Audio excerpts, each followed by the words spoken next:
We are now actually done. I won't be teaching you any more algorithms. You have many things you can play around with.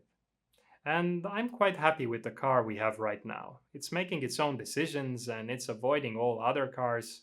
It could be better, like if it would recognize the lanes, but I'll let you worry about that. Meanwhile, I'm gonna relax and show you how to draw a car in PowerPoint. I know, not the design tool of choice, but it's available to most students. And I'm a master at it because I've been using it countless times over the years to make research presentations. Prepare to be amazed.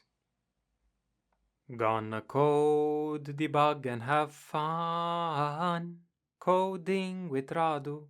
Coding with Radu. Gonna prototype and design. Coding with Radu. Coding with Radu. Let's code now. So we begin with an empty PowerPoint slide. I just cleared these from here. And then I'm going to draw a rectangle like this.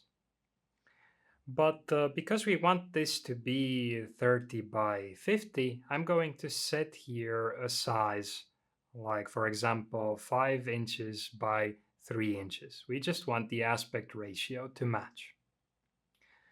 Then I'm actually going to remove the fill from this and customize the line a little bit. We want this just as a reference. This is not going to be part of the end result. I'm going to draw a dashed line here like this, and it's going to be grayed out a bit. Now inside this area, we're going to draw our car. I'm first going to draw a circle like this. Actually, it's more like an oval in this shape. And I think this looks about right. And then I'm going to use this so-called flowchart terminator object here to make another shape at the bottom here, like this. And then with these in place, I'm going to make a rectangle like so to define the shape of our car. Now select everything and arrange a line to center like so. And now everything is actually centered relative to each other and to the center stage. So after this, I'm going to go to Format, Merge Shapes, and Union, and this is truly the contour of our car. Next, I'm going to design the front window, and for that, I'm going to draw an oval like this, and on top of it, I'm actually going to make a triangle.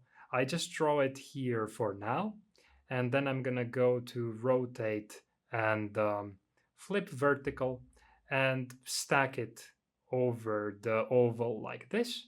Select both objects and then go to Merge Shapes and Intersect. Now with this shape, you position it in the middle of the car like this. And let's change the outline color to be black. And I'm really gonna increase its width to say 20. Like this. And here I'm going to change the joint type to be round. It gives these kind of nice round corners there. And I just position it the way I think it looks good. And I'm gonna make it have a black fill like this. And I'm going to copy it below by holding Ctrl and Shift so that it keeps the X coordinate. And then I will resize it so that it flips vertically like this, but also it has a little bit of a different shape. Now I'm going to draw the side windows using this poly tool.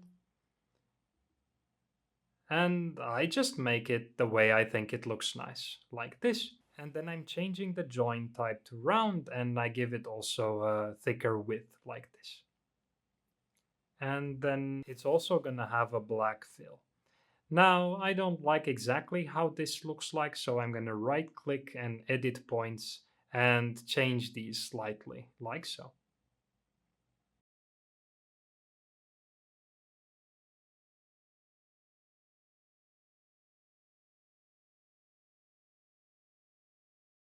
Now I'm copying this. Again, I hold down Ctrl and Shift as I drag, and then I'm going to arrange, rotate, flip horizontal like this. I'm not going to bother now with aligning these. I'll show you how to do it later. For now, let's draw some shapes that are going to become the lights. So I'm going to use ovals again, and I'm going to copy them in the back and in the front like this. Those in the front I'm also going to tilt slightly. And this one I'm going to flip horizontal like this. Now I'm going to select both front lights, make them black, format, merge shapes, and union. And I'm going to do the same thing for the tail lights.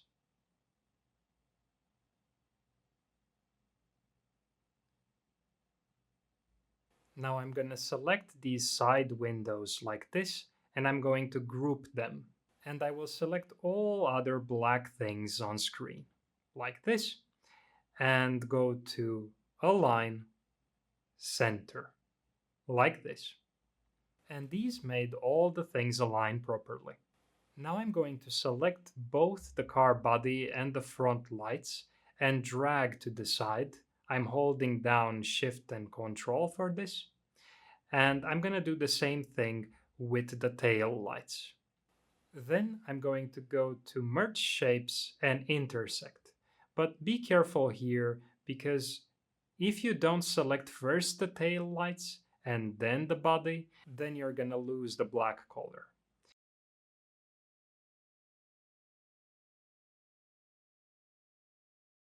So let's do the same thing in the front as well. And now we don't need these other objects here anymore. I will replace these with the new things that I drew by selecting them and then going to Align to Center like this. Looks like I forgot this outline here. I want it to be black as well. Now I also want to draw some side mirrors, so I'm gonna make a small rectangle here and I will align it roughly like this. And then I'm going to copy it by holding down Ctrl and Shift and moving it sideways. And then I will do rotate, flip horizontal. Then I select both side mirrors, group them, and go to Arrange, Align, and Center to have them perfectly centered. Now I'll actually ungroup these and select also the car body, go to Format, Merge Shapes, Union, and now the body contains these side mirrors as well. I will send it to back like this so that we still see the black parts. Now I'm gonna give the car a dark outline and I will increase its width a bit, like this. And let's give it a gradient fill. I'm gonna make it turn from white to gray and then to white again.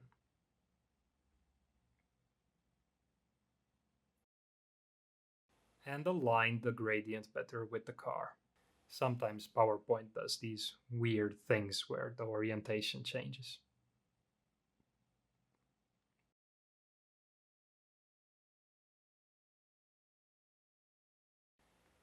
Then I'm gonna select everything, right-click, and place as an image.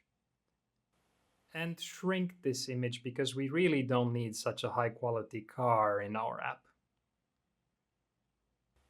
I will right-click, save as picture, and call it car.png.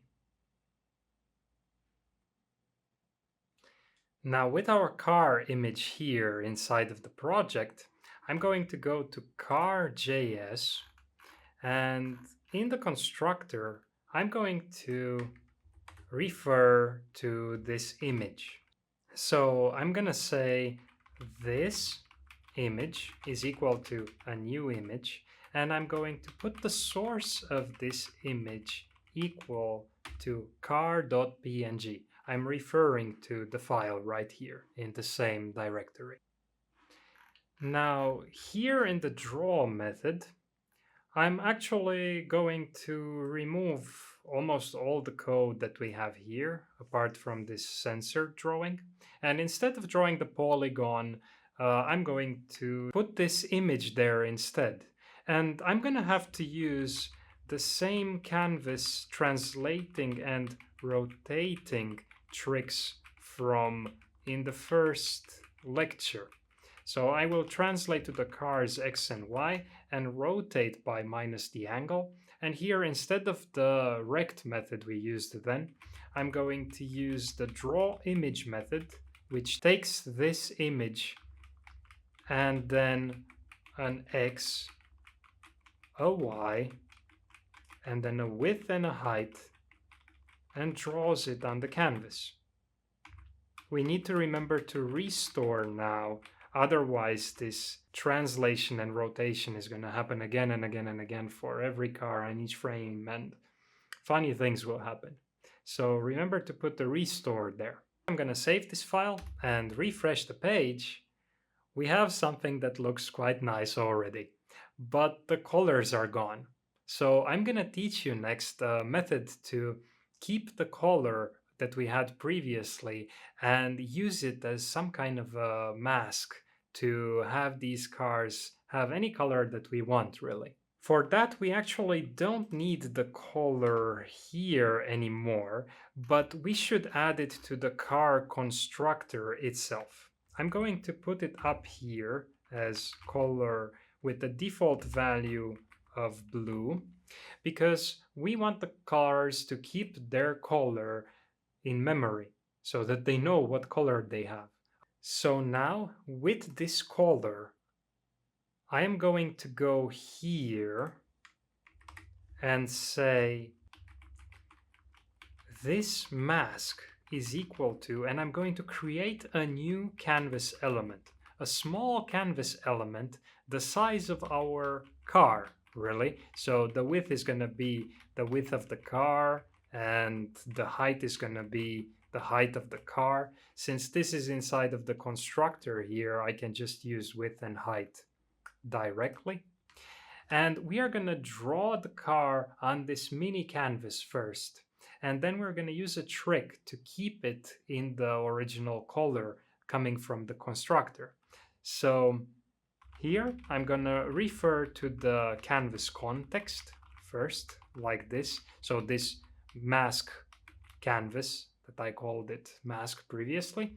And here I'm going to wait for the image to load actually. And I'm using this arrow function notation because I want to still have access to this car object inside of this arrow function. So here, this mask context is going to get a fill style set to our color. And I'm just going to draw a rectangle the size of this car here first. So this is going to be a rectangle filled with the blue color or whatever color we pass to the car as an argument. And then we're going to use a global composite operation called destination atop. And what this means is that when we are going to draw the car image now, so this IMG 00 width and height here, above the previously blue rectangle, it's going to keep the blue color only where it overlaps with the visible pixels of the car image. I'll show you. So if I'm going to take this mask object from here and draw it in our draw method here instead of the image that we had originally, this looks like so. It has the shape of the car, but it's just a blue mess there. So what you actually want to do is copy this draw image and use the actual image here instead as previously. But before that, set here CTX global composite operation to multiply. And now when you save and refresh, you will get a blue colored car on the canvas. Let me know if you want to learn more about global composite operations. Let me actually go back to main.js and make our generated car have the controls from the keyboard keys again, so that I can actually smash it against the wall. So now we don't see when the car is damaged, even though it is. So I'm going to go back here to car.js, and I'm only going to draw this mask and make this multiply change to the global composite operation if the car is not damaged. And I will say here, if not this damaged, then show this colored mask that is going to be then transformed by this image on top of it. So saving this and refresh, now when I hit the wall, the car turns back to gray as we want it. And actually, I would like to draw the sensor first so that it doesn't destroy the car look and feel like this. Much better, I think. And let's go to main.js and put this back as an AI car now that we know the damaged part works. And let's make the other cars have a different color. Let's try to put here at the end of this one red and see if it works. So that's our first car, which is red. But actually, we would like to have random colors. Those are nice. And I'm going to go to utils.js and define here a function called getRandomColor. And what I'm going to change really is the hue. I'm going to specify a value between 290 and 290 plus 260. That will be the maximum value, but we are using randomness here.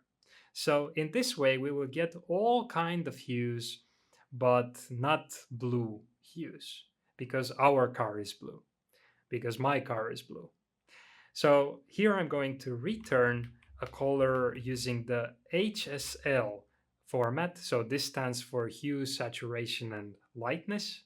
So the hue comes from hue, and I'm going to just use maximum saturation here and 60% lightness so that we do get quite a light looking color, and we see the black in contrast more properly. Okay, with this one here, I'm going to save, copy this name back into main.js, and here, instead of specifying a color like this, I'm going to ask for a random color on initialization. And I'm going to do this for each line here, like so. And now, saving the file and refreshing, we get a different color for each car. Well, some of them may end up quite similar like these ones. But that's the thing when you're dealing with randomness. It doesn't mean unique. Since you got this far, all I can say is congratulations. Hope you took things seriously, and by now you've learned how to simulate driving mechanics, detect collisions, and create artificial sensors. You also know about neural networks, what they can do, and how to optimize them using a simple genetic algorithm. But we just scratched the surface here, and I haven't really taught you why the neural network works. I mean, sure, we built one. And because it's so complex, you can assume some smart behavior is possible. But how does it really work? We have such a great system now that it's a shame to put it to waste. So I'm thinking about making a new course where we start off with a very simple network and gradually go bigger and see what each of them can do. We could also try new things, like teaching the car to stop before impact, how to respect the lanes, maybe even how to park and other cool stuff like that. What do you think? Would you like a course like that? to practice even more JavaScript and become a master of making diagrams that show what's inside these so-called black boxes. And if you want something else right now, I do have a lot of content on YouTube. This course teaches how to build location-based applications. In this one, we make an augmented reality piano, and here we use the camera to make a new kind of puzzle game. I have many small projects as well, but really hard to keep track. Maybe they're better organized on my website. I don't know. By the way, on the website you can find a more enhanced version of the self-driving car. Check it out if curious. Anyway, thanks for watching. Please share this course with anyone you think is interested. And since you got this far, you're probably subscribed already. So, see you guys.